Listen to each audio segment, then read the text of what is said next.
A group of students from Maplewood High School embarked on a field trip to Woodlands National Park. The trip was meant to be an educational excursion, focusing on the natural ecosystem and the history of the area. The students were excited, eager to explore the dense woods and learn more about the environment. As the sun began to set, their teacher, Mr. Thompson, gathered the students around a campfire to share stories about the park's history. He mentioned an old legend about the Whispering Trees, a grove deep within the forest where people claimed to hear faint whispers at night. According to local lore, the trees were haunted by the spirits of those who had gone missing in the park over the years. The students, intrigued by the legend, decided to venture into the woods to find the Whispering Trees. Armed with flashlights and a map, they set off, ignoring Mr. Thompson's warnings to stay close to the campsite. As they walked deeper into the forest, the atmosphere grew increasingly eerie. The dense canopy blocked out the moonlight, and the only sounds were the crunching of leaves underfoot and the occasional rustle of animals in the underbrush.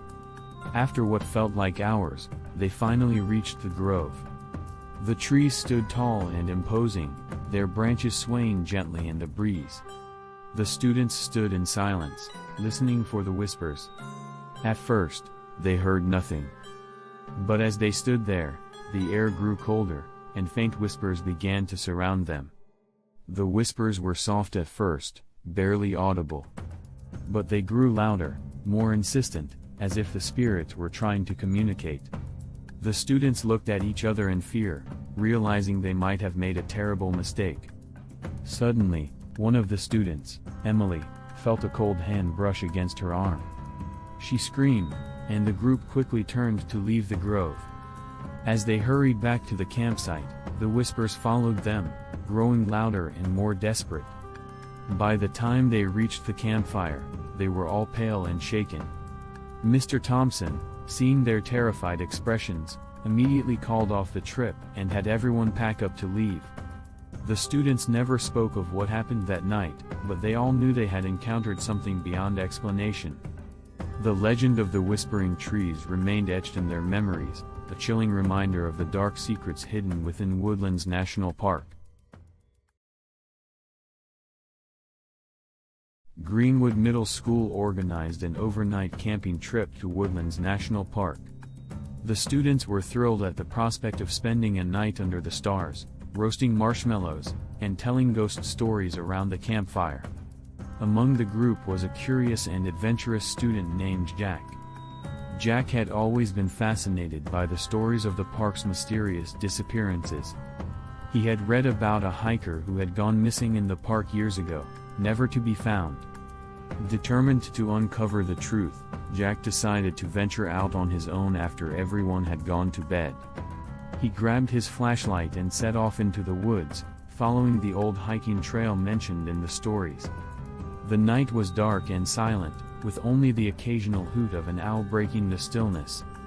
As he walked deeper into the forest, Jack felt a growing sense of unease. The trees seemed to close in around him, their branches forming a dense canopy that blocked out the stars.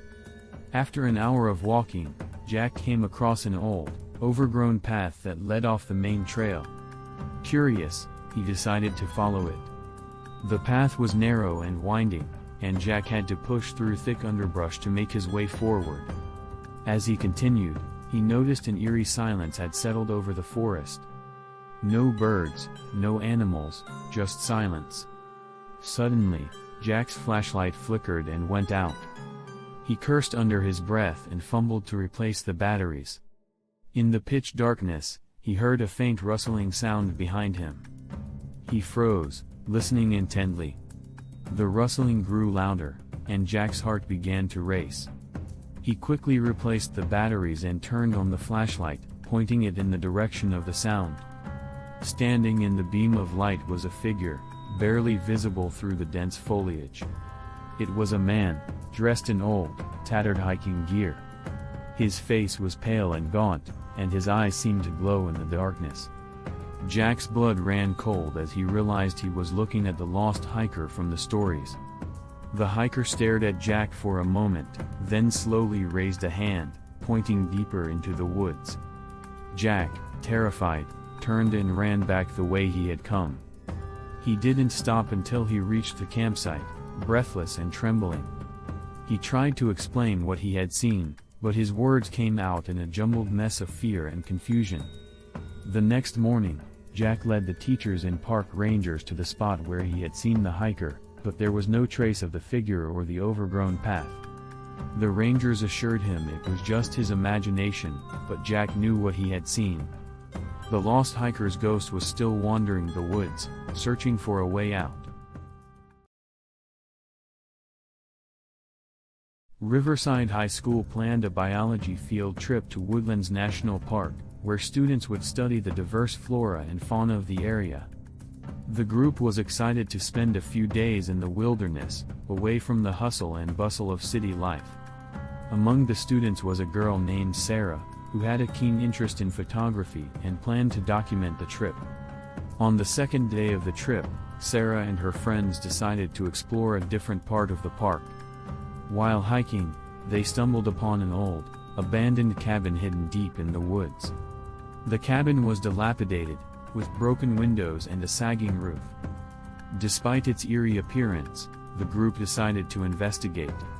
Inside, the cabin was dark and musty, filled with old furniture and cobwebs. Sarah began taking pictures, fascinated by the decaying interior. As she snapped photos, she noticed something strange in the images. There were shadowy figures in the background, figures that hadn't been there when she took the pictures. She showed the photos to her friends, who laughed it off as a trick of the light. But Sarah couldn't shake the feeling that something was wrong. As they continued to explore the cabin, they found an old journal tucked away in a drawer. The journal belonged to a man named Henry, who had lived in the cabin years ago. His entries spoke of strange occurrences, of voices in the night and unseen entities that haunted the woods. That night, Sarah couldn't sleep. She kept thinking about the journal and the shadowy figures in her photos. As she lay in her tent, she heard faint whispers outside. She tried to ignore them, but the whispers grew louder, more insistent. She finally mustered the courage to peek outside, but there was nothing there. The next day, Sarah convinced her friends to return to the cabin. They brought the journal with them, hoping to find more clues.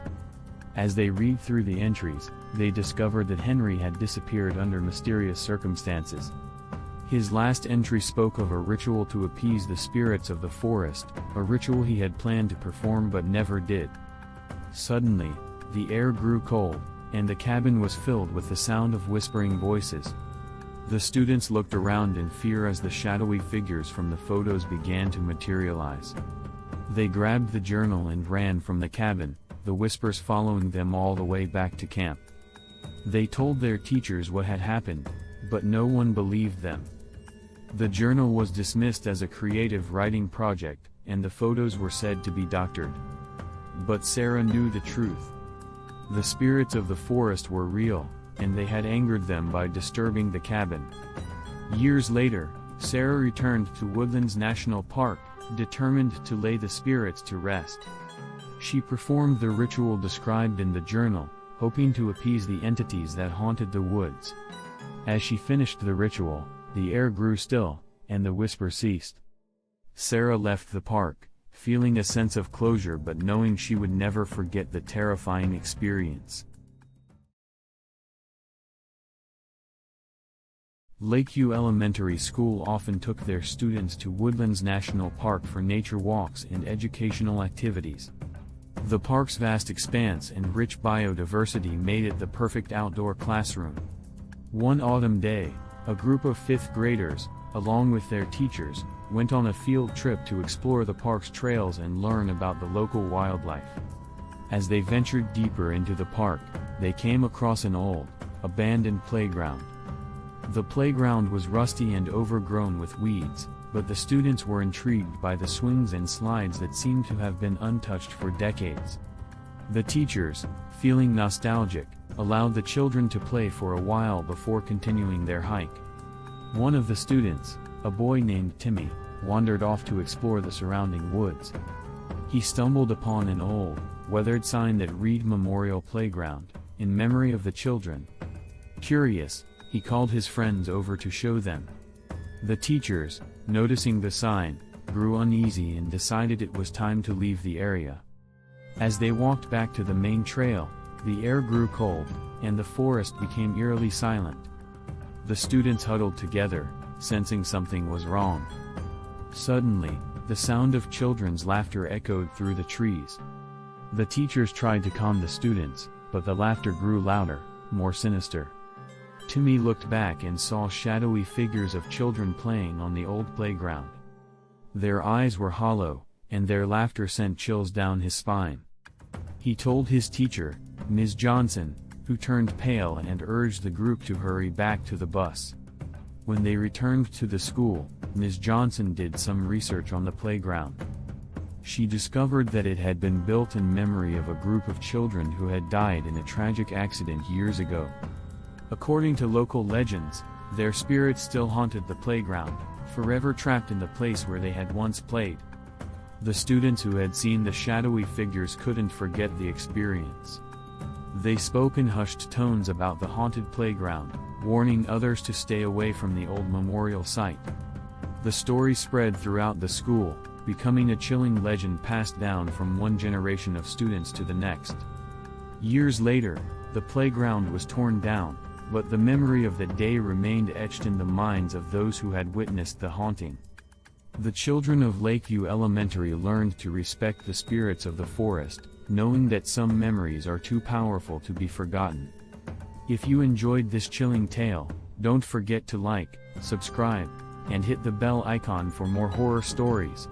Share your thoughts and any spine-tingling experiences you've had in the comments below.